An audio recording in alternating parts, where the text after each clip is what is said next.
ಸಾಮಾನ್ಯವಾಗಿ ಮನೆ ಅಂತಂದಾಗ ಜಗಳ ಇದ್ದಿದ್ದೆ, ಮನೆಯ ಹಿರಿಯರು ಕಿರಿಯರ ನಡುವೆ ಜಗಳ ಆಗುತ್ತೆ, ಮನೆಯ ನಾಯಕತ್ವದ ವಿಚಾರದಲ್ಲಿ ಜಗಳ ಆಗುತ್ತೆ, ಅಣ್ಣ ತಮ್ಮಂದ್ರಿದ್ರೆ ಅವ್ರ ದಾಯಾದಿಗಳ ಕಿತ್ತಾಡ್ತಾರೆ. ಸೇಮ್ ಅದೇ ಅಪ್ಲೈ ಆಗುತ್ತೆ ರಾಜಕೀಯ ಪಕ್ಷಗಳಿಗೆ. ರಾಜಕೀಯ ಪಕ್ಷಗಳಲ್ಲಿ ಒಳಗೆ ಒಂದಲ್ಲ ಒಂದು ರೀತಿಯ ಗಲಾಟೆಗಳು, ಸಂಚಲನಗಳು ನಡೀತಾನೆ ಇರುತ್ತೆ. ಅದರಲ್ಲೂ ರಾಜ್ಯ ಬಿಜೆಪಿಯ ಕತೆ. ಕಾಂಗ್ರೆಸ್ ಅಂತೂ ಪ್ರತಿನಿತ್ಯ ಬೆಳಗಿಂದ ಸಂಜೆವರೆಗೂ ಚರ್ಚೆ ಮಾಡ್ತೀವಿ. ರಾಜ್ಯ ಬಿಜೆಪಿಯಲ್ಲಿ ಮೊನ್ನೆ ಅಮಿತ್ ಶಾ ರಾಜ್ಯಕ್ಕೆ ಬಂದು ಹೋದ ಬಳಿಕ ಒಂದಿಷ್ಟು ಸಾಲು ಮೀಟಿಂಗ್ ಆಗಿತ್ತು. ಈಗ ಆರ್ ಅಶೋಕ್ ಮತ್ತು BY ವಿಜಯೇಂದ್ರ ಒಂದೊಂದು ದಿನದ ಅಂತರದಲ್ಲಿ ದೆಹಲಿಗೆ ಹೋಗಿದ್ದಾರೆ. ಹಾಗಾದ್ರೆ ಅವರೇ ದೆಹಲಿಗೆ ಹೋದ್ರಾ ಅಥವಾ ದೆಹಲಿಯವರೇ ಅವರನ್ನ ಕರೆಸ್ಕೊಂಡ್ರ? ದೆಹಲಿಗೆ ಕರೆಸ್ಕೊಂಡು ಆಗಿರುವ ಚರ್ಚೆ ಯಾವುದು? ರಾಜ್ಯದ ಸರ್ಕಾರದ ವಿರುದ್ಧದ ಪ್ರತಿಭಟನೆ ಬಗ್ಗೆನಾ ಅಥವಾ ಒಳಗೆ ಇರಿತಾ ಇರುವಂತಹ, ಒಳಗೆ ಕುದಿತಾ ಇರುವಂತಹ ಆಂತರಿಕ ಬೇಗುದಿ ಬಗ್ಗೆನಾ? ಯಾವ ಬಗ್ಗೆ ಚರ್ಚೆ ಆಗಿದೆ? ಸದ್ಯ ರಾಜ್ಯದಲ್ಲಿ ಪ್ರಶ್ನೆ ಇರೋದೇ ಅದು ಬಿಜೆಪಿಯ ಹೈ ಸೀಕ್ರೆಟ್. ರಾಜ್ಯ ಕಾಂಗ್ರೆಸ್ನ ದೆಹಲಿ ದಂಡಯಾತ್ರೆಯ ಬಳಿಕ ರಾಜ್ಯ ಬಿಜೆಪಿಯಲ್ಲೂ ಕೂಡ ಭಾರಿ ಸಂಚಲನ ಆಗ್ತಾ ಇದೆ. ಅಮಿತ್ ಶಾ ಯಾವಾಗ ರಾಜ್ಯಕ್ಕೆ ಬಂದು ಹೋದ್ರು, ಒಂದು ಕಾರ್ಯಕ್ರಮದ ಹಿನ್ನೆಲೆಯಲ್ಲಿ ಬಂದ್ರು, ಕಾರ್ಯಕ್ರಮದ ಉದ್ಘಾಟನೆ ಮಾಡಿ ವಾಪಸ್ ಹೋದ ಬೆನ್ನಲ್ಲೇ ರಾಜ್ಯದಲ್ಲಿ ಬೇರೆ ಬೇರೆ ಬೆಳವಣಿಗೆಗಳು. ಆಶ್ಚರ್ಯ ಅನ್ನೋ ರೀತಿಯಲ್ಲಿ ಯಡಿಯೂರಪ್ಪ ಸಕ್ರಿಯ ಆದ್ರು. ಪಕ್ಷದ ಕಚೇರಿಗೆ ಒಂದು ರೀತಿ ಪ್ರತಿನಿತ್ಯ ಅನ್ನೋ ರೀತಿಯಲ್ಲಿ ಬರೋದಕ್ಕೆ ಆರಂಭ ಮಾಡಿದ್ರು. ಬಿಜೆಪಿಯಲ್ಲಿ ಸಖತ್ ಸಂಚಲನ ಆರಂಭ ಆಯಿತು. ರಾಜ್ಯ ಕೇಸರಿ ಪಡೆಯಲ್ಲಿ ಬಿರುಸಿನ ಚಟುವಟಿಕೆಗಳು ನಡೀತಾ ಇದೆ. ಇನ್ಫ್ಯಾಕ್ಟ್ ಅವು ಗರಿಗೆದರಿವೆ. ಏನಪ್ಪ ಚಟುವಟಿಕೆಗಳು? ಇದು ಆಂತರಿಕ ಗದ್ದಲಾನ? ಹತ್ತಾರು ಪ್ರಶ್ನೆಗಳಂತೂ ಖಂಡಿತ ಇದ್ದೇ ಇದೆ. ಯಾಕಂದ್ರೆ ಪಕ್ಷ ಅಂತಂದಾಗ ಒಂದು ಮನೆಯಲ್ಲೇ ಇಲ್ಲದೆ ಇರುವಂಥ ಜಗಳಗಳು ಪಕ್ಷದಲ್ಲಿ ಇಲ್ಲದೆ ಇರುತ್ತಾ? ಪ್ರತಿನಿತ್ಯ ಅನ್ನೋ ರೀತಿಯಲ್ಲಿ ಅಲ್ಲಿ ಆಗ್ತಾ ಇರುವಂಥ ಜಗಳಗಳು. ಬಟ್ ಎಲ್ಲೋ ಒಂದು ಕಡೆ ಅದು ಮಿತಿ ಮೀರಿ ಹೋಗಿದೆಯಾ? ಆಂತರಿಕ ಗದ್ದಲ ಜಾಸ್ತಿ ಆಗಿದೆಯಾ? ಅಥವಾ ಈ ಭಿನ್ನರು ಅಂತ ಕರೆಸ್ಕೊಳ್ಳೋರನ್ನ ಇನ್ನು ಮುಂದೆ ನೀವೆಲ್ಲ ಭಿನ್ನರಲ್ಲ, ನಾವೆಲ್ಲ ಒಟ್ಟಿಗೆ ಹೋಗಬೇಕು ಅನ್ನುವ ಸೂಚನೆ, ಸಲಹೆಗಳು, ಅಥವಾ ರಾಜ್ಯಾಧ್ಯಕ್ಷರ ಬದಲಾವಣೆ, ವಿಪಕ್ಷ ನಾಯಕ ಆರ್ ಅಶೋಕ್ ಅವರನ್ನ ಕರೆಸ್ಕೊಂಡ ಬೆನ್ನಲ್ಲೇ ಕೆಲವರನ್ನ ಅಡಿಷನ್ ಮಾಡ್ಕೊಳ್ಳೋದು, ಕೆಲವರನ್ನ ಪಕ್ಷದಿಂದ ಹೊರಗಡೆ ಹಾಕೋ ವಿಚಾರ. ಹೊರಗಡೆ ಹಾಕೋದಕ್ಕೆ ಈಗ ಸದ್ಯಕ್ಕೆ ಯಾರು ಪೆಂಡಿಂಗ್ ಇದ್ದಂಗಿಲ್ಲ. ಇದ್ದಂಥ ಇಬ್ಬರು ಪೆಂಡಿಂಗ್ ಮೆಂಬರ್ಸ್ಗಳನ್ನು ಆಲ್ರೆಡಿ ಹೊರಗಡೆ ಹಾಕಿದ್ದಾರೆ. ಈ ಭಿನ್ನರು ಅಂತ ಕರೆಸ್ಕೊಳ್ಳೋರ ತಂಡದಲ್ಲಿ ಯಾರನ್ನಾರು ಹೊರಗಡೆ ಹಾಕೋದಾ, ಉಚ್ಚಾಟನೆನಾ ಅಥವಾ ಮರು ಸೇರ್ಪಡೆನಾ? ಒಟ್ಟಾರೆ ರಾಜ್ಯ ಬಿಜೆಪಿಯಲ್ಲಿ ಸಮಥಿಂಗ್ ಇಸ್ ಹ್ಯಾಪನಿಂಗ್. ಕೆಲವು ಚಟುವಟಿಕೆಗಳು ನಡೀತಿದೆ ಅನ್ನೋದಂತೂ ಬಹಳ ಸ್ಪಷ್ಟ. ನಿನ್ನೆ ದಿಢೀರ್ ದೆಹಲಿಗೆ ಹೋದ್ರು ವಿಪಕ್ಷ ನಾಯಕ ಆರ್ ಅಶೋಕ್. ಇವತ್ತು ಬಿಜೆಪಿ ರಾಜ್ಯಾಧ್ಯಕ್ಷ BY ವಿಜಯೇಂದ್ರ ಕೂಡ ದೆಹಲಿ ಕಡೆಗೆ ದೌಡಾಯಿಸಿದ್ದಾರೆ. ಹಾಗಾದ್ರೆ ಏನು, ಯಾಕೆ? ಇವರೇ ಹೋದ್ರ? ಅವರೇ ಕರೆಸ್ಕೊಂಡಿದ್ದಿದ್ರೆ ಯಾವ ವಿಚಾರದ ಬಗ್ಗೆ ಚರ್ಚೆ ಮಾಡೋದಕ್ಕೆ ಕರೆಸ್ಕೊಂಡಿದ್ದಾರೆ? ರಾಜ್ಯ ಬಿಜೆಪಿಯಲ್ಲಿ ಏನೇನಾಗ್ತದೆ? ಹಲವು ಚರ್ಚೆಗಳಂತೂ ಈ ಕ್ಷಣ ರಾಜ್ಯದ ಪ್ರತಿಯೊಬ್ಬ ಮತದಾರನಿಗೆ, ಅಟ್ಲೀಸ್ಟ್ ಬಿಜೆಪಿಯ ಕಾರ್ಯಕರ್ತನಿಗೆ, ಬಿಜೆಪಿಯ ನಾಯಕರಿಗೂ ಕೂಡ ಇದೆ. ಯಾಕೆ ದೆಹಲಿಗೆ ಕರೆಸ್ಕೊಂಡ್ರು ವಿಜಯೇಂದ್ರ ಅವರನ್ನ ಮತ್ತು ಆರ್ ಅಶೋಕ್ ಅವರನ್ನ ಅನ್ನುವಂಥ ಪ್ರಶ್ನೆಗಳು ರಾಜ್ಯ ಬಿಜೆಪಿಯಲ್ಲಿದೆ. ಹಾಗಾಗಿ ಈ ಇಬ್ಬರು ನಾಯಕರು ದೆಹಲಿಗೆ ಭೇಟಿ ಕೊಟ್ಟಿರೋದು ಹಲವು ಚರ್ಚೆಗಳಿಗೆ, ಸಾಕಷ್ಟು ವಿಚಾರಗಳ ಚರ್ಚೆ ಕಾರಣ ಆಗ್ತಾ ಇದೆ.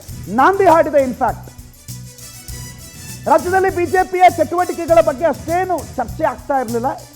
ಒಂದೊಂದು ಉಚ್ಚಾಟನೆ ಆದಾಗ ಒಂದೊಂದು ಸುದ್ದಿ ರೂಪದಲ್ಲಿ ಬರೋದು, ಅದಷ್ಟಕ್ಕೆ ಅಲ್ಲಿಗೆ ಮಾಯ ಆಗ್ಬಿಡೋದು. ಯಾಕಂದ್ರೆ ಅವರೇನು ಆಡಳಿತದಲ್ಲಿಲ್ಲ, ಅಂಥ ಪ್ರಭಾವಶಾಲಿಯಾಗಿ ಪ್ರತಿಭಟನೆಯೂ ಏನು ಮಾಡ್ತಾ ಇಲ್ಲ. ಆದರೆ ಇವರಿಬ್ಬರನ್ನೇ ವರಿಷ್ಠರು ಯಾಕೆ ಕರೆಸಿದ್ರು? ಇವರೇ ವರಿಷ್ಠರೇ ಕರೆಸ್ಕೊಂಡ್ರ ಅಥವಾ ಇವರೇ ಇಲ್ಲ ದೆಹಲಿಗೆ ಹೋಗ್ಬೇಕು ಅರ್ಜೆಂಟಾಗಿ ಏನಾದರೂ ಮಾತಾಡೋದಿದೆ ಅಂತ ಹೇಳಿ ದೆಹಲಿ ಕಡೆಗೆ ಹೋದ್ರ? ಆಂತರಿಕ ಸಂಘರ್ಷ ಅನ್ನೋದು ಮಿತಿ ಮೀರಿ ಬಿಟ್ಟಿದ್ಯಾ ಅನ್ನೋ ಪ್ರಶ್ನೆಗಳಂತೂ ಕೇಳ್ತಾ ಇದ್ದಾವೆ.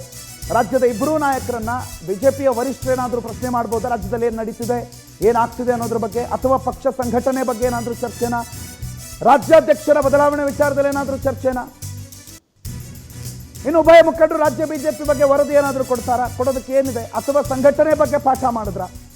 ಯತ್ನಾಳ್ ಬಿಕ್ಕಟ್ಟು ಬಗೆಹರಿದ ಮೇಲೂ ಬಿಜೆಪಿಯಲ್ಲಿ ಎಲ್ಲ ಕ್ಲಿಯರ್ ಆಯ್ತಾ, ಆಗಿಲ್ಲ ಅನ್ನೋ ರೀತಿನಲ್ಲೆಲ್ಲ ಇದೆಯಲ್ಲ ಚರ್ಚೆ. ಸೊ ಬಿಜೆಪಿ ನಾಯಕರ ದೆಹಲಿ ಭೇಟಿ ಏನಿದೆ ಅದು ಬಹಳ ಹಲವು ಕಾರಣಗಳು ಅಥವಾ ಹಲವು ರೀತಿಯ ಚರ್ಚೆಗಳಿಗೆ ಎಡೆ ಮಾಡಿ ಕೊಡ್ತಾ ಇದೆ. ಇದ್ರ ಬಗ್ಗೆನೇ ಮಾತಾಡಿದ್ದಾರೆ DV ಸದಾನಂದ ಗೌಡರು. ಕೇಳಿಸ್ಕೊಳ್ಳಿ. ಗೊಂದಲವೇ ಪಕ್ಷದ ನಿಜವಾದ ವೇಗವನ್ನ ಇವತ್ತು ಕುಂಟಿಸ್ತಾ ಇದೆ ಅಂತ ನನಗೆ ಅನಿಸ್ತಾ ಇದೆ. ದೆಹಲಿಗೆ ಹೋಗಿದ್ದಾರೆ, ನೀವು ಕೇಳಿದ ಪ್ರಕಾರ ದೆಹಲಿಗೆ ಇಬ್ರು ಹೋಗಿದ್ದಾರೆ.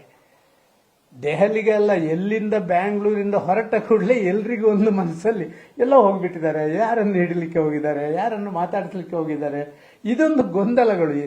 ನಾನು ಕೇಂದ್ರದವರಲ್ಲಿ ಕೇಳಲಿಕ್ಕೆ ಇಚ್ಛೆ ಪಡ್ತೇನೆ, ದಯವಿಟ್ಟು ಒಂದು ಏನು ಬೇಕಾದ್ರೂ ಮಾಡಿ, ಯಾವ ಕಲ್ಲು ಬಂಡೆ ಯಾರನ್ನಾರು ಅಧ್ಯಕ್ಷರು ಕೊಡಿ, ಕರ್ನಾಟಕದ ಬಿಜೆಪಿಯ ಕಾರ್ಯಕರ್ತರು ಕೆಲಸಗಳನ್ನು ಮಾಡಲಿಕ್ಕೆ ತಯಾರಿದ್ದಾರೆ. ಈ ಗೊಂದಲವೇ ಪಕ್ಷದ ನಿಜವಾದ ವೇಗವನ್ನ ಇವತ್ತು ಕುಂಟಿಸ್ತಾ ಇದೆ ಅಂತ ನನಗೆ ಅನಿಸ್ತಾ ಇದೆ. ದೆಹಲಿಗೆ ಹೋಗಿದ್ದಾರೆ, ನೀವು ಕೇಳಿದ ಪ್ರಕಾರ ದೆಹಲಿಗೆ ಇಬ್ರು ಹೋಗಿದ್ದಾರೆ. ದೆಹಲಿಗೆಲ್ಲ ಎಲ್ಲಿಂದ ಬ್ಯಾಂಗ್ಳೂರಿಂದ ಹೊರಟ ಕೂಡಲೇ ಎಲ್ರಿಗೂ ಒಂದು ಮನಸ್ಸಲ್ಲಿ ಎಲ್ಲ ಹೋಗ್ಬಿಟ್ಟಿದ್ದಾರೆ. ಯಾರನ್ನು ಹಿಡಲಿಕ್ಕೆ ಹೋಗಿದ್ದಾರೆ, ಯಾರನ್ನು ಮಾತಾಡಿಸ್ಲಿಕ್ಕೆ ಹೋಗಿದ್ದಾರೆ, ಇದೊಂದು ಗೊಂದಲಗಳು. ನಾನು ಕೇಂದ್ರದವರಲ್ಲಿ ಕೇಳಲಿಕ್ಕೆ ಇಚ್ಛೆ ಪಡ್ತೇನೆ, ದಯವಿಟ್ಟು ಒಂದು ಏನು ಬೇಕಾದ್ರೂ ಮಾಡಿ, ಯಾವ ಕಲ್ಲು ಬಂಡೆ ಯಾರನ್ನಾರು ಅಧ್ಯಕ್ಷರು ಕೊಡಿ, ಕರ್ನಾಟಕದ ಬಿಜೆಪಿಯ ಕಾರ್ಯಕರ್ತರು ಕೆಲಸಗಳನ್ನು ಮಾಡಲಿಕ್ಕೆ ತಯಾರಿದ್ದಾರೆ. ಈ ಗೊಂದಲವೇ ಪಕ್ಷದ ನಿಜವಾದ ವೇಗವನ್ನ ಇವತ್ತು ಕುಂಟಿಸ್ತಾ ಇದೆ. ಸದಾನಂದ ಗೌಡರು ಬಹಳ ಸ್ಪಷ್ಟವಾಗಿ ಹೇಳಿದ್ರು, ನೀವು ಏನು ಬೇಕಾದರೂ ಮಾಡಿ, ರಾಜ್ಯದ ಬಿಜೆಪಿಯನ್ನು ಸರಿ ಮಾಡೋ ಕೆಲಸ ಮಾಡಿ, ಅಷ್ಟೇ ಸಾಕು. ರಾಜ್ಯದ ಬಿಜೆಪಿಯ ಎಲ್ಲ ಕಾರ್ಯಕರ್ತರು ರೆಡಿ ಇದ್ದಾರೆ, ಗೊಂದಲ ಇರೋದು ನಾಯಕರಲ್ಲಿ ಮಾತ್ರ ಅನ್ನೋದನ್ನು ಸದಾನಂದ ಗೌಡರು ಈಗ ತಾನೇ ಮಾತನಾಡಿದ್ರು. ಇದೇ ವಿಚಾರದ ಬಗ್ಗೆ ನಾವಿವತ್ತು ಚರ್ಚೆ ಮಾಡಲೇಬೇಕಿದೆ. ಚರ್ಚೆಯಲ್ಲಿ ನನ್ನ ಜೊತೆಗೆ ಕಾರ್ಯಕ್ರಮದಲ್ಲಿ ಕೂಡ್ಕೊಂಡಿದ್ದಾರೆ ಹಿರಿಯ ಪತ್ರಕರ್ತರು ಸಿದ್ದರಾಜು ಸರ್. ಅವರನ್ನು ಕಾರ್ಯಕ್ರಮಕ್ಕೆ ಸ್ವಾಗತ ಮಾಡ್ಕೋತೀನಿ. ಸಿದ್ದರಾಜ್ ಸರ್, ಕಾರ್ಯಕ್ರಮಕ್ಕೆ ಆತ್ಮೀಯವಾದಂಥ ಸ್ವಾಗತ ತಮಗೆ. ಇನ್ನು ಕಾಂಗ್ರೆಸ್ನ ವಕ್ತಾರರಾಗಿರುವ MG ಸುಧೀಂದ್ರ ಅವರು ಕೂಡ ನಮ್ಮನ್ನು ಕಾರ್ಯಕ್ರಮದಲ್ಲಿ ಕೂಡಿದ್ದಾರೆ. ಸುಧೀಂದ್ರ ಅವರೇ, ನಿಮಗೂ ಕೂಡ ಕಾರ್ಯಕ್ರಮಕ್ಕೆ ಆತ್ಮೀಯವಾದಂಥ ಸ್ವಾಗತ. ನಾನು ಮೊದಲಿಗೆ ಸಿದ್ದರಾಜು ಸರ್ ಹತ್ರನೇ ಹೋಗ್ತೀನಿ. ಸಿದ್ದರಾಜು ಸರ್, ಬಿಜೆಪಿಯ ಮಾಜಿ ಮುಖ್ಯಮಂತ್ರಿಗಳೇ ಹೇಳ್ತಾರೆ, do whatever you want, ಏನು ಬೇಕಾದರೂ ಮಾಡಿ, ರಾಜ್ಯದ ಬಿಜೆಪಿ ಸರಿ ಹೋಗಬೇಕು. ಆ ನಿಟ್ಟಿನಲ್ಲೇ ಈಗ ದೆಹಲಿಗೆ ಹೋದ್ರ ಏನು ಚರ್ಚೆ ಆಗ್ತಾ ಇರಬಹುದು, ಯಾಕಿರಬಹುದು ದೆಹಲಿಯ ಈ ಯಾತ್ರೆ ರಾಜ್ಯಾಧ್ಯಕ್ಷರು ಮತ್ತು ವಿಪಕ್ಷ ನಾಯಕರದ್ದು?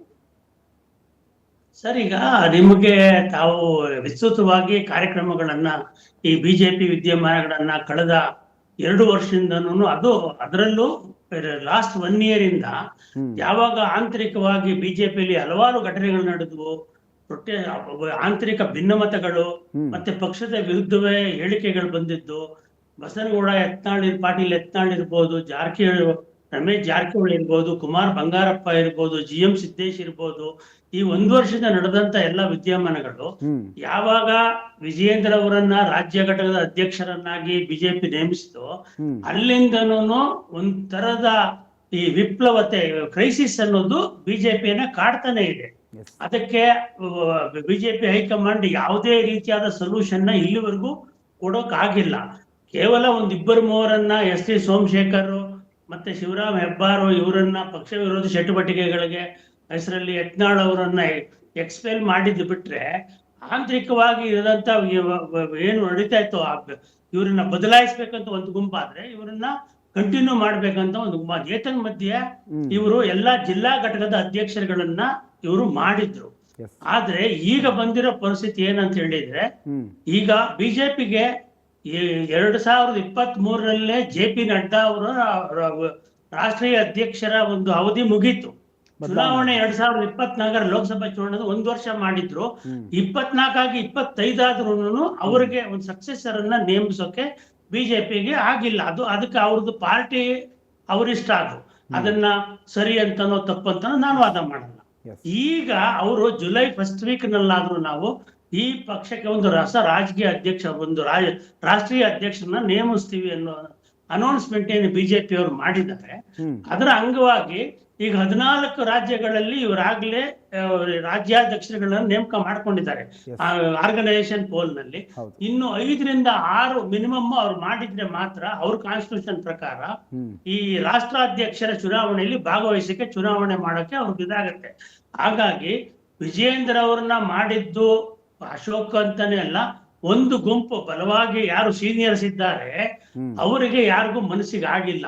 ಬಹುಶಃ ಈಗ ಏನ್ ನಡೀತಾ ಇದೆ, ಒಂದು ಬಿಜೆಪಿ ಹೈಕಮಾಂಡ್ಗೆ ಯಡಿಯೂರಪ್ಪನವರನ್ನ ಬಿಟ್ರೆ ಪಾರ್ಟಿ ಏನಾದ್ರೂ ಹೆಚ್ಚು ಕಮ್ಮಿ ಆಗ್ಬಿಡುತ್ತೆ ಅನ್ನೋ ಭಯದಿಂದ ಒಪ್ಕೊಂಡು ವಿಜಯೇಂದ್ರನ ಅಧ್ಯಕ್ಷರು ಮಾಡಿದ್ರು, ಅಥವಾ ವಿಜಯೇಂದ್ರ ಸಮರ್ಥ ಅಂತ ಮಾಡಿದ್ರು, ಅದು ನಮಗ್ ಗೊತ್ತಿಲ್ಲ. ಯಾಕಂತ ಹೇಳಿದ್ರೆ ಇಲ್ಲಿ ಏನು ನಡೀತಾ ಇದೆ ಈಗ, ಕೋಆರ್ಡಿನೇಷನ್ ಒಂದು ಈ 66 ಜನ ಇದ್ದವ್ರಿಗೆ ಒಂದು 62, ಈಗ 1-2-3 ಎಕ್ಸ್ಪೆಲ್ ಆದ್ರು, 1-2 ಕಾನ್ಸ್ಟಿಟ್ಯೂನ್ಸಿನಲ್ಲಿ ಸೋತ್ರು, ಶಿಗ್ಗಾಂವ್ ಮತ್ತೆ ಇದ್ರ ಕಡೆ. ಆದ್ರೆ 62 ಜನ ಇರೋ ಪಾರ್ಟಿನವರು, ಒಂದು ರಾಜ್ಯಾಧ್ಯಕ್ಷರು ಮತ್ತೆ ವಿರೋಧ ಪಕ್ಷದ ನಾಯಕರು ಎರಡು ಒಟ್ಟಾಗಿ ಸೇರಿದ್ರೆ ಈ ಸರ್ಕಾರದಲ್ಲಿ ಈಗ ಬೇಕಾದಷ್ಟು ವಿಚಾರಗಳು ಅವ್ರು ಪ್ರೊಟೆಸ್ಟ್ ಮಾಡ್ತಿದ್ದಾರೆ. ಬಟ್ ಯಾವ ಮಟ್ಟದಲ್ಲಿ ಮಾಡ್ಬೇಕಾಗಿತ್ತೋ ಅದು ಆಗಿಲ್ಲ ಅನ್ನೋದು ಬಹುಶಃ ಹೈಕಮಾಂಡ್ ಅನ್ನ ಮನಸ್ಸಿಗೆ ಅನ್ಸಿರ್ಬಹುದು. ಇದಿನ್ನೂ ಸಾಕಾಗೋಲ್ಲ. ಯಾಕಂದ್ರೆ ಕಾಂಗ್ರೆಸ್ನವರು ಈ 2023 ಎಲೆಕ್ಷನ್ ಆದಾಗ ಗಣಿಗ ಸರ್, ಅವ್ರು ಯಾವ ರೀತಿ PCM ಮತ್ತೆ ಇವರ ಭ್ರಷ್ಟ ಎಷ್ಟು ಉಗ್ರವಾಗಿ ಕಂಟಿನ್ಯೂಸ್ ಆಗಿ ಹೋರಾಟ ಮಾಡಿದ್ರು, ಅದೇ ರೀತಿಯಾದ ಒಂದು ಇವ್ರಿಗೆ ಸಂಖ್ಯಾಬಲದಲ್ಲಿ ಏನು ಕಡಿಮೆ ಇಲ್ಲ ಬಿಜೆಪಿನವರು. ನೀವು JDS ಅನ್ನ ಇವ್ರು ಮೈತ್ರಿ ಪಕ್ಷ ಮರ್ತೇ ಬಿಡಿ, ಅವರ ಒಂದು 14-15 ಜನರನ್ನು ಮರ್ತು ಬಿಡೋಣ. ಬಟ್ ಇವರೇ 60 ಜನ ಇದ್ದಾರೆ, ಒಂದು ಹೆಚ್ಚು ಕಮ್ಮಿ 1/3 ಭಾಗದಷ್ಟು ಅಸೆಂಬ್ಲಿ ಸ್ಟ್ರೆಂತ್ ಇದೆ. ಹಾಗಾಗಿ ಪ್ರಖರವಾದ ಒಂದು ಹೋರಾಟವನ್ನ ಈಗ ರಾಜ್ಯ ಕಾಂಗ್ರೆಸ್ ಸರ್ಕಾರದ ವಿರುದ್ಧ ಇವ್ರು ಮಾಡ್ತಿಲ್ಲ ಅನ್ನೋ ದೃಷ್ಟಿಯಿಂದನೂ ಇರ್ಬೋದು. ಈ ನನಗನ್ಸುತ್ತೆ ಈಗೇನು ವಿಜೇಂದ್ರ ಮತ್ತೆ ಅಶೋಕ್ ಇಬ್ಬರನ್ನು ಕರ್ಸ್ಕೊಂಡಿದ್ದಾರೆ, ಬಹುಶಃ ಸಮನ್ವತೆ ಸಾಧಿಸೋಕೋಸ್ಕರನೋ ಅಥವಾ ಹೊಸಬರೊಬ್ರು, ಯಾಕಂದ್ರೆ ಬಿಜೆಪಿಯಲ್ಲಿ ನೀವು ಹೊಸ ರಕ್ತವನ್ನ ಕೊಡ್ತೀವಿ, ನೀವು ಯಂಗರ್ ಜನರೇಷನ್ ಇಡ್ತೀವಿ, ಇದೆಲ್ಲ ಹೇಳೋಕೆ ಚೆನ್ನಾಗಿರುತ್ತೆ. ಬಟ್ ಹಿರಿಯರ್ ಇದಾರಲ್ಲ, ತುಂಬಾ ಜನ ಬಿಜೆಪಿ ಕಟ್ಟಿ ಬೆಳೆಸಿದವರು ಆದ್ರೂ ಈಗ ಅಶೋಕ್ ಅವರೇ ನೋಡಿ, ಅವರು ಒಂದ್ 70 ವರ್ಷದ ಹತ್ತತ್ರ ಇದ್ದಾರೆ. ಅವರು ತುಂಬಾ ವರ್ಷದಿಂದ ಅಂತ ಸೀನಿಯರ್ಗಳು, ಅವ್ರ ಮೇಲೆ ಒಬ್ರು ವಿಜಯನ್ ಅಂತ ಜೂನಿಯರ್ ಅನ್ನ ನೀವು ಅಧ್ಯಕ್ಷರಂತ ಕಂಡಾಗ ಬಹುಶಃ ಮಾನಸಿಕವಾಗಿ ಒಪ್ಕೊಳ್ಳೋಕೆ ಬಹುಶಃ ಕಷ್ಟ ಆಗ್ಬೋದೇನೋ. ಈ ತಾಕಲಾಟದಲ್ಲಿ ಇನ್ನೂನು ವಿಜಯೇಂದ್ರನ್ನ ಬದಲಾಯಿಸ್ಬೇಕು ಅನ್ನೋ ಇರೋದ್ರಿಂದ ಇದಕ್ಕೊಂದು ಸೊಲ್ಯೂಷನ್ ಕಂಡುಹಿಡಿಯೋಕೆ ಅವ್ರಿಬ್ಬರನ್ನು ಕರೆದಿರ್ಬೋದು ಅಂತ ನನ್ಗನ್ಸುತ್ತೆ ಸರ್. ಸುಧೀಂದ್ರ ಸರ್, ಬಹಳಷ್ಟು ದಿನ ಆಯ್ತು ಬಿಜೆಪಿ ಅವ್ರ ಬಗ್ಗೆ ನೀವು ಮಾತಾಡಿದೆ, ಪ್ರತಿನಿತ್ಯ ಕಾಂಗ್ರೆಸ್ ಬಗ್ಗೆನೇ ಮಾತಾಡ್ತಾ ಇದ್ವಿ. ಕಾಂಗ್ರೆಸ್ ಅಂದ್ರೆ ನಿಮ್ಮ ಸರ್ಕಾರದ ಲೂಪೋಲ್ಸ್ಗಳನ್ನೇ ಬಗ್ಗೆ ಮಾತಾಡ್ತಾ ಇರುವಂತ ನಿಮಗೆ ಇವತ್ತು ಬಿಜೆಪಿ ಒಂದು ಒಳ್ಳೆ ಅವಕಾಶ ಕೊಟ್ಟಿದೆ. ರಾಜ್ಯಾಧ್ಯಕ್ಷರ ಬದಲಾವಣೆ, ರಾಜ್ಯದಲ್ಲೇ ಬಿಜೆಪಿಯಲ್ಲಿರುವಂತಹ ಒಂದು ಆಂತರಿಕ ಕಿತ್ತಾಟ, ಇದ್ರ ಬಗ್ಗೆ ತಾವೇನು ಹೇಳ್ತೀರಿ? ಒಂದು ಏನ್ ಹೇಳೋದಾದ್ರೆ, ಇದು ನಾವು ಕಾಂಗ್ರೆಸ್ ಪಕ್ಷ ಏನ್ ಹೇಳ್ತಾ ಇದ್ದೀವಿ ಅದನ್ನ ನಾವು ಒಂಥರ ಜಸ್ಟಿಫೈ ಮಾಡ್ದಂಗ ಆಗ್ತಾ ಇದೆ. ನಾವು ಮುಂಚೆಯಿಂದ ಹೇಳ್ಕೊಂಡ್ ಬರ್ತಾ ಇದ್ವಿ, ಇವ್ರೇನ್ ಸುಮ್ನೆ ಗಾಳಿಲಿ ನಮ್ ಬಗ್ಗೆ ಗುಡ್ಡ ಹಾರಿಸ್ತಾ ಇದ್ರು, ಇವ್ರಲ್ಲಿ ಕೂಡ ಎಲ್ಲವೂ ಸರಿ ಇಲ್ಲ ಅಂತ ಓಪನ್ ಆಗಿತ್ತು. ಯತ್ನಾಳ್ ಅವ್ರು ಇದ್ದಾಗ್ಲಂತೂ ನೇರ ಎಲ್ಲ ಅವ್ರಿಗೆ ಇದು ಯಡಿಯೂರಪ್ಪನವರು ಮತ್ತೆ ತಂದೆ ಮಗನ ಮೇಲೆ ಅಪವಾದ ಮತ್ತೆ ನನಗೆ ಭ್ರಷ್ಟಾಚಾರದ ಆರೋಪಗಳು ಎಲ್ಲ ಮಾಡಿದ್ದಂತ ನಮಗೆ ನಿದರ್ಶನಗಳಿದೆ. ಈಗ ನೋಡಿ, ಇಲ್ಲೂ ಎಲ್ಲ ಸರಿ ಇಲ್ಲ ಅಂತಕ್ಕಂಥದಕ್ಕೆ ಒಂದು ನಮ್ಮ ಏನು ಸದಾನಂದ ಗೌಡರು ನಮ್ಮ ಮಾಜಿ ಮುಖ್ಯಮಂತ್ರಿಗಳು ಇವಾಗ ಮಾತಾಡಿದ್ರು, ಅದೇ ಒಂದು ನಿದರ್ಶನ. ಅವ್ರು ವೆರಿ ಕ್ಲಿಯರ್ ಆಗಿ ಹೇಳಿದ್ರು, ನೀವ್ ಏನಾರು ಮಾಡಿ ಬಿಜೆಪಿನ ಸರಿ ಮಾಡಿ, ರಾಜ್ಯದಲ್ಲಿ ಕಾರ್ಯಕರ್ತರಿದ್ದಾರೆ ಆದ್ರೆ ಪಕ್ಷ ಸಂಘಟನೆ ಸರಿ ಇಲ್ಲ ಅಂತಕ್ಕಂಥದ್ದನ್ನ ಒಬ್ಬ ಮಾಜಿ ಮುಖ್ಯಮಂತ್ರಿ ಅಂತ ಒಬ್ಬ ದೊಡ್ಡ ಹುದ್ದೆಯಲ್ಲಿ ಇರ್ತಕ್ಕಂಥವ್ರು ಅವ್ರ ಪಕ್ಷದ ಒಬ್ಬ ಪ್ರಬಲ ನಾಯಕ ಒಪ್ಕೋಬೇಕಾದ್ರೆ ಅದೇ ಒಂದು ಸಾಕ್ಷಿ ಎಲ್ಲವೂ ಸರಿ ಇಲ್ಲ ಅಂತ. ಇವರು ಫಸ್ಟ್ ನಾನು ಇಷ್ಟೇ ಹೇಳಬಲ್ಲೆ, ಅಂದ್ರೆ ಇದು ಅವ್ರದ್ದು ಆಂತರಿಕ ವ್ಯವಹಾರ. ಆದ್ರೆ ಪ್ರತಿ ಸಲ ನಮ್ದು ಆ ಗುಂಪು, ಕಾಂಗ್ರೆಸ್ ಅಲ್ಲಿ ಎ ಗುಂಪು ಬಿ ಗುಂಪು ಅಂತ ಹೇಳೋ ಬದಲು ನಮ್ಮ ಇದ್ರಲ್ಲಿ ಇನ್ನೊಬ್ರು ತಟ್ಟೆಯಲ್ಲಿ ಇರ್ತಕ್ಕಂಥ ಜಿರಳೆ ನೋಡೋ ಬಿಟ್ಟು ನಿಮ್ ತಟ್ಟೆಯಲ್ಲಿ ಬಿದ್ದಿರ್ತಕ್ಕಂಥ ಹೆಗಡನ ಫಸ್ಟ್ ಸರಿಪಡಿಸ್ಕೊಳ್ಳಿ ಅಂತಕ್ಕಂಥ ಮಾತು ಬಿಜೆಪಿ ಅವ್ರಿಗೆ ಹೇಳ್ಬೇಕಾಗತ್ತೆ. ಅಲ್ಲ ಸಿದ್ದರಾಜು ಸರ್, ಸಾಮಾನ್ಯವಾಗಿ ಚುನಾವಣೆ ಹತ್ರ ಬಂದಾಗಲ್ಲ ಇಂಥದ್ದೆಲ್ಲ ಕಾಮನು. ಈ ಡೆಲ್ಲಿಗೆ ಹೋಗೋದು, ಮಾತಾಡ್ಕೊಂಡು ಬರೋದು, ಏನೋ ಒಂದು ಬದಲಾವಣೆ, ಸಂಘಟನಾತ್ಮಕವಾಗಿ ಏನೋ ತಂದುಬಿಡಬೇಕು ಅಥವಾ ಮ್ಯಾಕ್ಸಿಮಮ್ ನಂಬರ್ ಆಫ್ ಸೀಟ್ಸ್ ಗೆಲ್ಲಬೇಕು ಅಂತ. ಈ ಸಂದರ್ಭ ಹೇಗಿದೆ ಅಂತಂದ್ರೆ ಬಿಜೆಪಿ ಅವರಿಗೆ ಅಧಿಕಾರ ತಗೊಳ್ಳುವಂಥ ಯಾವುದೇ ಅವಕಾಶ ಅಂತೂ ಸದ್ಯಕ್ಕಂತೂ ಬಿಟ್ಕೊಟ್ಟಿಲ್ಲ ರಾಜ್ಯ ಕಾಂಗ್ರೆಸ್ಸು. ಅಂಥದ್ರಲ್ಲಿ ರಾಜ್ಯಾಧ್ಯಕ್ಷರ ವಿಚಾರದಲ್ಲೇ ಹೊಡೆದಾಡ್ಕೊಳ್ತಾ ಇರುವಂಥ ಬಿಜೆಪಿಯನ್ನ ಹೈಕಮಾಂಡ್ ಇಷ್ಟೊತ್ತಿಗಾಗಲೇ ಸರಿದಾರಿ ತರ್ಬೋದಿತ್ತಲ್ಲ. 2.5 ವರ್ಷ ಆಯಿತು. ಈ 2.5 ವರ್ಷದ ಮಧ್ಯೆ ಈಗ ತಂದು ಏನು ಬದಲಾವಣೆ ರಾಜ್ಯದಲ್ಲಿ ಮಾಡೋದಕ್ಕೆ ಹೊರಟಿದೆ ಅಂತ?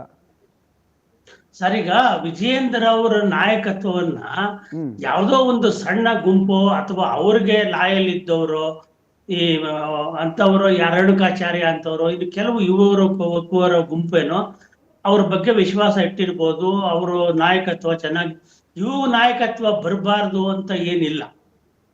ಆ ರೀತಿಯಾದ ಭಾವನೆ ಇಂತ ಹೆಚ್ಚಾಗಿ ಈಗ ಬಿಜೆಪಿಯಲ್ಲಿ ಏನಿದೆ ಅಂತ ಹೇಳಿದ್ರೆ, ಫ್ಯಾಮಿಲಿ, ಈಗ ಇವರು ಬಿಜೆಪಿನವರು ತುಂಬಾ ಏನು ಈ ಫ್ಯಾಮಿಲಿ ಪಾಲಿಟಿಕ್ಸ್ ಬಗ್ಗೆ ಮಾತಾಡ್ತಾರೆ. ಕಾಂಗ್ರೆಸ್ ನಲ್ಲಿ ಕುಟುಂಬ ರಾಜಕಾರಣ ಅಂತ.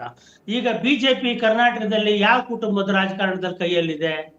ಇವ್ರಿಗೆ ಕುಟುಂಬ ರಾಜಕಾರಣ ಬಗ್ಗೆ ಬಾಡೋ ನೈತಿಕತೆ ನಿಲ್ಲುಳಿಸ್ಕೊಂಡಿದ್ದಾರೆ ಇವರು.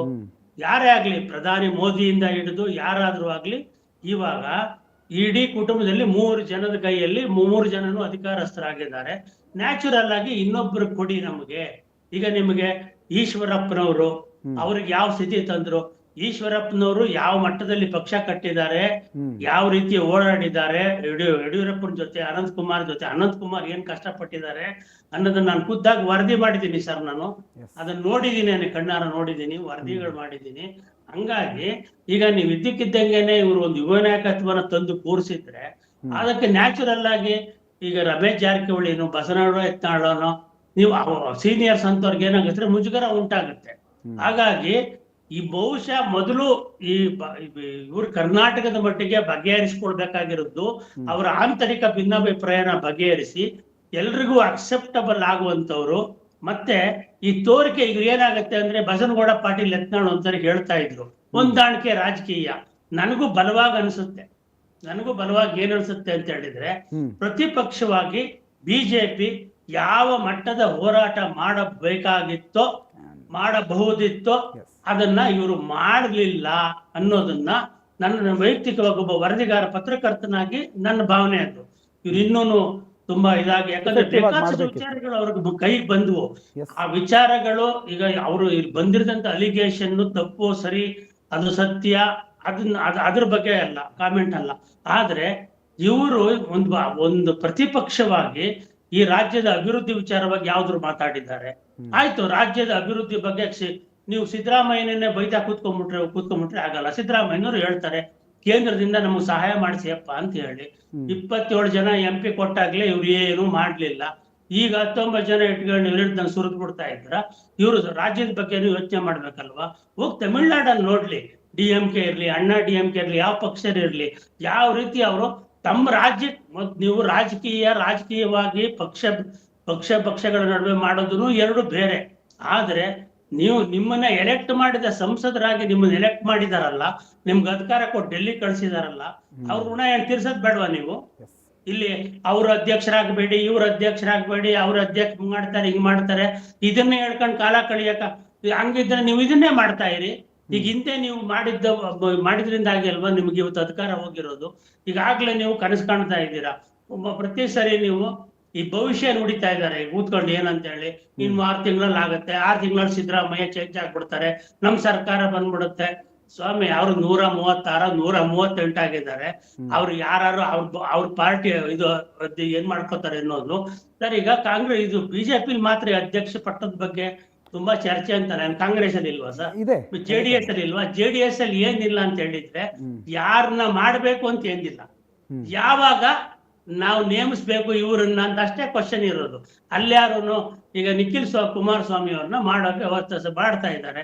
ಅವ್ರ ಪಕ್ಷದಲ್ಲಿ ಸದ್ಯದ ಪರಿಸ್ಥಿತಿಯಲ್ಲಿ ನಾವು ಈಗ ಸೀನಿಯರ್ಸ್ ಗಿಂತ ಮಾಡೋದ್ಕಿಂತ ಅಲ್ಲಿ ಅವ್ರ ಕುಟುಂಬದಲ್ಲಿ ದೇವೇಗೌಡ್ರೆ ಆಗ್ಲಿ ಕುಮಾರಸ್ವಾಮಿ ಆಗ್ಲಿ ತಮ್ಮ ಮಗನಿಗೆ ಮೊಮ್ಮಗನಿಗೆ ಮಾಡ್ತಾರೆ ಪಟ್ಟಾಭಿಷೇಕ. ಆದ್ರೆ ಅವ್ರೊಂದು ಪಲ್ಸ್ ನೋಡ್ತಿದಾರೆ ಅಷ್ಟೇ ಜನರದ್ದು. ಇವ್ರು ಇದ್ದಕ್ಕಿದ್ದಂಗೆ ಅನೌನ್ಸ್ ಮಾಡ್ಬಿಟ್ರೆ ಜನ ಈಗ ಅಪ್ಪ ಮಕ್ಕಳ ಪಕ್ಷ ಆಗ್ತಿದ್ರು, ಅಪ್ಪ ಮಕ್ಕಳು ಮೊಮ್ಮಕ್ಕಳ ಪಕ್ಷ ಶುರು ಮಾಡ್ಬಿಡ್ತಾರೇನೋ ಅಂತೇಳಿ ಅವ್ರೆಲ್ಲರ ಕಡೆ ಓಡಾಡ್ತಾ ಇದ್ದಾರೆ. ಈಗ ಹಾಸನದಲ್ಲಿ ನಡೆದಂತ ಕೆಲವು ವಿದ್ಯಮಾನ ನೋಡಿದ್ರೆ ರೇವಣ್ಣನ ಮಕ್ಕಳನ್ನ ಅವ್ರೇನ್ ತರೋಕ್ಕಾಗಲ್ಲ, ಲೀಡರ್ಶಿಪ್ ಮುಂದಕ್ಕಾಗಲ್ಲ. ಕುಮಾರಸ್ವಾಮಿ ಅವರೀಗ ಕೇಂದ್ರ ಸಚಿವರಾಗಿದ್ದಾರೆ. ಹಾಗಾಗಿ ರಾಜ್ಯದಲ್ಲಿ ನಡೆಸ್ತಕ್ಕಂತ ಆ ಯುವ ನಾಯಕ ಓಡಾಡ್ತಾ ಇದ್ದಾರೆ. ಅವ್ರಿಗೆ ಯಾವಾಗ ಪಟ್ಟ ಕಟ್ಟಬೇಕಾದಷ್ಟೇ ಉಳಿದಿರೋದು. ಈಗ ಕಾಂಗ್ರೆಸ್ ಅಲ್ಲಿ ಈಗ ಒಂದೇ ಪೋಸ್ಟ್, ಒಂದ್ ಮ್ಯಾನ್ ಒಂದ್ ಪೋಸ್ಟ್ ಅಂದ್ರಲ್ಲ ಸರ್. ಈಗ 2 ವರ್ಷ ಆಗೋಯ್ತು ಗೌರ್ಮೆಂಟ್.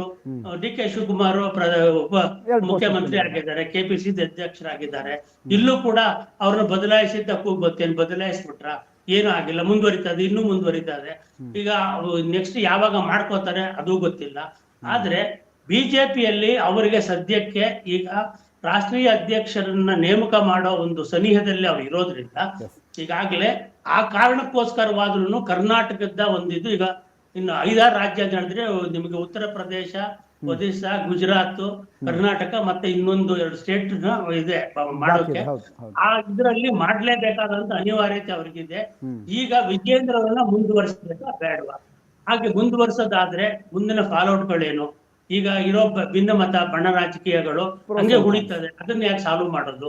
ಅಥವಾ ವಿಜೇಂದ್ರನ ಅವ್ರನ್ನ ತೆಗೆದು ಬೇರೆ ಯಾರನ್ನಾದ್ರೂ ಮಾಡಿದ್ರೆ ಯಡಿಯೂರಪ್ಪನವರ ಒಂದು ಏನು ರಿಯಾಕ್ಷನ್ ಆಗಿರುತ್ತೆ, ಅವ್ರ ಪಕ್ಷಗಳಲ್ಲಿ ಹೇಗಿರುತ್ತೆ, ಅವ್ರಿಗೆಲ್ಲ ಬಹುಶಃ ಅನ್ಸುತ್ತೆ ಇಡೀ ಲಿಂಗಾಯತ ಸಮುದಾಯ ಯಡಿಯೂರಪ್ಪನ ಸುತ್ತಲೇ ಗಿರ್ಕಿ ಹೊಡಿತದೆ ಅಂತ ಅವ್ರ ಭಾವನೆ ಇರಬಹುದು. ಹಾಗಾಗಿ ವಿಜೇಂದ್ರನ್ನ ಅವ್ರು ಆಯುಷ್ಟ್ ಮಾಡಿ ಕೂರಿಸಿರ್ಬೋದು. ಬಟ್ ಒಂದು ನಿಮಗೆ ಅಷ್ಟೊಂದು ಜನ ಸೀನಿಯರ್ ಇರ್ತಕ್ಕಂಥ ಪಕ್ಷದಲ್ಲಿ ಈ ರಾಜ್ಯದಲ್ಲಿ ರಾಜ್ಯವಾಳಿದಂತ ಪಕ್ಷ ಮತ್ತೆ ಅಪೋಸಿಷನ್ ಅಲ್ಲಿ ಆಗಿದ್ದು ಕೆಲಸ ಮಾಡಿದಂತ ಪಕ್ಷಕ್ಕೆ ಒಂದು ಕಾಯಕಲ್ಪ ನೀಡೋಕೆ ಸದ್ಯದ ಪರಿಸ್ಥಿತಿ ಅವಲೋಕಿಸಿದ್ರೆ ಬಿಜೆಪಿ ಅವರು ಯಾವ ಕ್ರಮನೂ ತಗೊಳಕ್ಕೆ ಆಗಿಲ್ಲ ಅವ್ರಿಗೆ. ಅದ್ ಯಾವ ಕಾರಣಕ್ಕಾಗಿಲ್ಲೋ ಗೊತ್ತಿಲ್ಲ.